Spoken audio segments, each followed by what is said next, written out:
तर जा आपल्या जवळ बसा. असू नका, इथं माझे जीवन मरण्याचा प्रश्न आहे. तुम्ही हसताय. नाही हसत.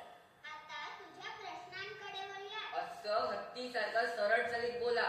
हत्ती माझा शेजारी आहे ना, बुद्धिबळाच्या पटावर, म्हणून असेल कदाचित.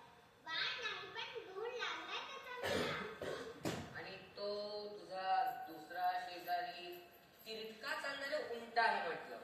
तो तिरकेपणा तुझ्या विचारात आणि बोलण्यात आलाय की विचारत नाही पण बोलण्यात जळालंय.